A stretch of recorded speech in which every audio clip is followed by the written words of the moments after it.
Good morning बच्चों। द्विघात समीकरण में बहुत ढेर सारे प्रश्न पढ़ चुके हैं, लेकिन द्विघात समीकरण में मूलों की प्रकृति के बारे में आपको जानना है। तो सबसे पहले यहाँ पे द्विघात जो समीकरण है ax² + bx + c = 0 और इसका द्विघाती सूत्र से सॉल्यूशन डायरेक्ट जानते हैं आप लोग। x होता है -b ± √b² - 4ac/2a। ठीक है बच्चों, ये यहाँ पे पोर्शन जो दिख रहा है b² - 4ac, इसको विविक्तर कहते हैं। ठीक है, जिसको d से डिनोट किया जाता है। कभी कभी सवाल में ये भी पूछा जाता है कि विविक्तर ज्ञात करिए। एक इक्वेशन दिया हुआ होगा और उसे विविक्तर आपको ज्ञात करने के लिए पूछा जा सकता हो। तो अब आइए मूलों की प्रकृति के बारे में जानने के लिए, मूलों की प्रकृति क्या क्या होती है। तो सबसे पहला कंडीशन होता है, यदि मान लीजिए d means b² - 4ac is greater than or equal to 0, मतलब ये धनात्मक प्राप्त हो रहा हो। ठीक है, जब ये धनात्मक प्राप्त होता है तो इक्वेशन के जो मूल होते हैं, समीकरण के मूल वास्तविक और असमान होंगे। असमान। ठीक है। दूसरा कंडीशन, यदि b² - 4ac = 0 हो तो समीकरण के मूल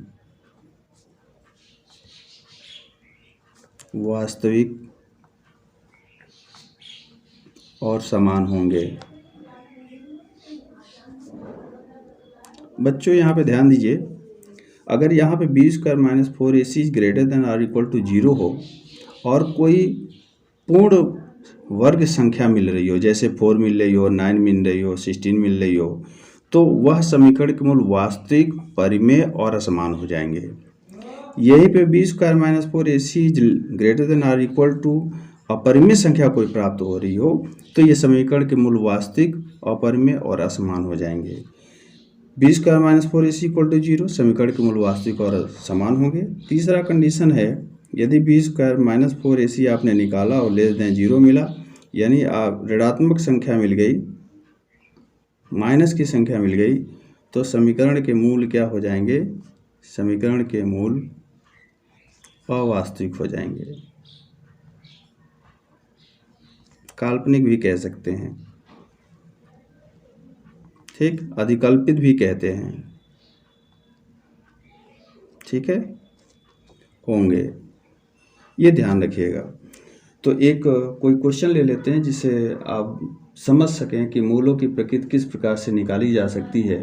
तो ये क्वेश्चन है, मान लीजिए 2x² - 3x + 5 = 0 है। इसमें कंपेयर कर दीजिए ax² + bx + c = 0 से जब आप तुलना करेंगे तो यहाँ पे a के जगह पे क्या मिलेगा आपको? 2, b के जगह पे क्या मिलेगा? 3 माइनस का, और c के जगह पे क्या मिलेगा? 5। तब आप निकालेंगे b² - 4ac, तो b के जगह पे -3 का वर्ग -4 2 × 5, तो आप देखेंगे 9, और ये हो जाएगा -14। कितना हो जाएगा? इसको सब्ट्रैक्ट करेंगे तो ये हो जाएगा यहाँ पे 31, माइनस का मिलेगा। <0 मीन्स b² - 4ac <0 का मतलब ये हुआ कि यहाँ पे संख्या ऋणात्मक मिल गई। ऋणात्मक का मतलब क्या हो गया कि यहाँ पे मूल कैसा मिला? मूल अवास्तविक है। ठीक है, काल्पनिक भी कह सकते हैं। ठीक है बच्चों, तो ऐसे मूलों की पहचान की जाती है।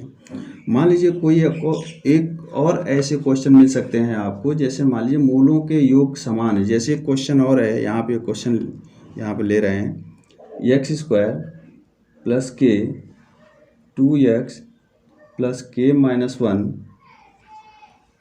+ 2 = 0। ठीक है, और इस क्वेश्चन में ये कहा गया है कि इनके मूल क्या हैं? मूल समान हैं।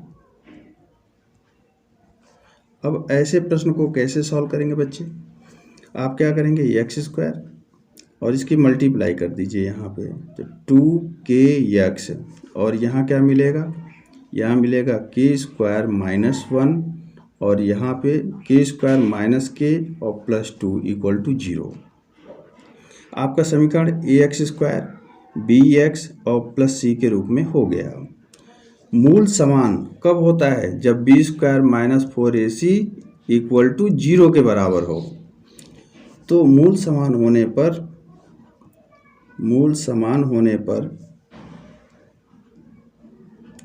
क्या करेंगे आप, b² - 4ac = 0 करेंगे। यहाँ देखिए ये b का मान है, यहाँ 1 है तो a का मान हो गया, ये पूरा c का मान हो गया। तो ये हो गया 2k का पावर 2 - 4, a का मान 1 और c का मान क्या हो जाएगा, k² - k +2 = 0। ये 4k² हो जाएगा, 2 का वर्ग, यहाँ पे हो जाएगा 4k² - k +2 = 0। ये 4 से मल्टीप्लाई कर दीजिए, तो 4k² - 4k² ये +k -2 = 0, ये cancel out, k - 2 = 0, this implies k = 2। तो यहाँ k का मान कितना प्राप्त हो गया बच्चों, 2 प्राप्त हो गया।